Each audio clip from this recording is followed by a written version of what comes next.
Don. Yeah, again, certainly there's different takes on this, but I think it's in everybody's interest, and it's not only the laws, but what people want, whether you're at the local government level or state government level, whether you're a water contractor, or a farmer, or a business person, and whether you're in North State, South State, or in Central Valley, you want a healthy delta. If you know anything about it, you want an environment that's healthy. You want it healthy for the people that live there.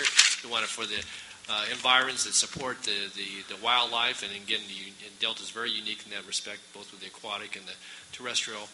And I think if I just made one point on all of this, and it's part of the debate and discussion we're having here this morning, is that it's trying to find that balance. And I think that recognizing that there is going to be some conversion over time, and whether it's conversion to something that may be controversial in some quarters as it relates to urbanization, or it's conversion to habitat, or it's a conversion of farmlands to higher use crops. That's part of the description of the evolving place, and how do we get to that balance? And it's part of what we're doing here this morning. We'll continue to do as we debate the merits of the elements here, but certainly the Delta plan in the bigger context. And so if I could make just one point on this, I think it's in trying to achieve that balance, and not one can argue no harm or do what you want. It's not those extremes. It's somewhere else than that, and finding that spot's going to be the challenge that we have, certainly the commission to struggle with, our consultants, and certainly DSC staff, I think. But it's trying to find that balance. But I think the recognition that agriculture is key. It's not just because we say so. All we need to do is we could leave the meeting right now and drive down there, and you could see that pursuit each and every day it's fundamental, and has been for the 150 years since it was since it was settled, and I hope it's going to be for the 90 years of this plan. And so, how we get there, and certainly in the context of an economic sustainability plan, we bring forward a lot of focus on that. But it's not without a recognition, certainly from the commission standpoint, about what we're charged with in the land use and resource management plan and in the law, but also as local officials, state officials that sit on that body, and others that trying to protect, but also seek that balance. And it has a lot of moving parts to it. So I guess you can frame this lots of different ways, but it's not to disavow there's going to be certain conversions and certain activities that are going to happen and may be incompatible, but it's to try to find the balance. And so I just would leave that as a footnote here as we leave this part of the discussion. And maybe one just detail, because we'll circle back to this later, but it responds to Mr. Johnston's observation about the final sentence in that description of Strategy 3.2. The habitat measures should target existing public lands and lower value ag lands, and encourage habitat-friendly agriculture and consider adjusting goals. Yeah, by the way, that refers to another recommendation further along in the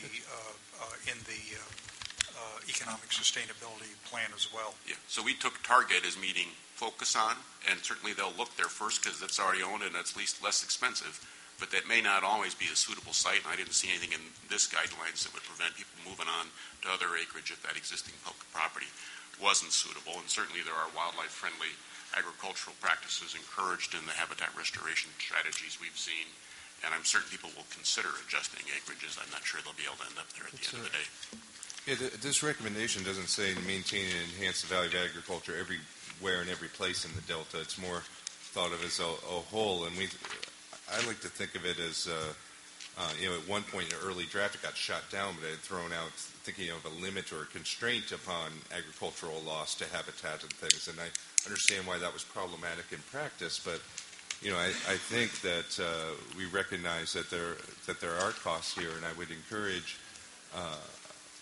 I think that the goal to maintain and enhance the value of agriculture can be achieved within the constraint of, say, a 5 or 10% loss of agricultural land to habitat values. And I would encourage the council to explore whether their ecosystem restoration goals can be achieved within that constraint. I think they may be able to be achieved in that constraint, and not to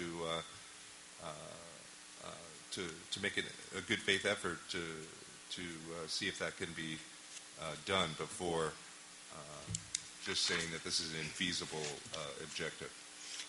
Mr. Chair, if I could just get to just as it goes to Mr. Ray's comments, because I think it's and he had the good fortune, I guess, or at least the experience of sitting with the commission for a number of years in a previous role.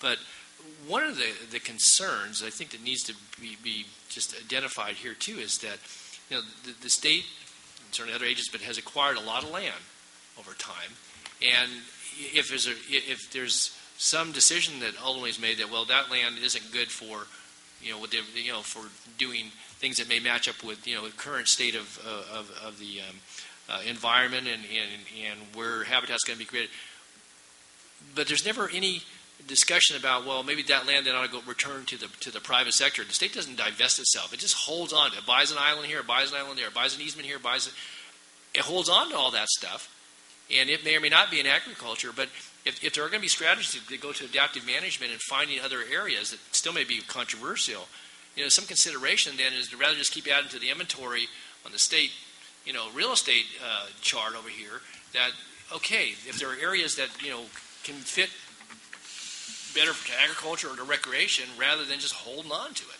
And I'm not just saying this again. I mean, that's what happens, and then we've seen that over time, this assimilation of lands.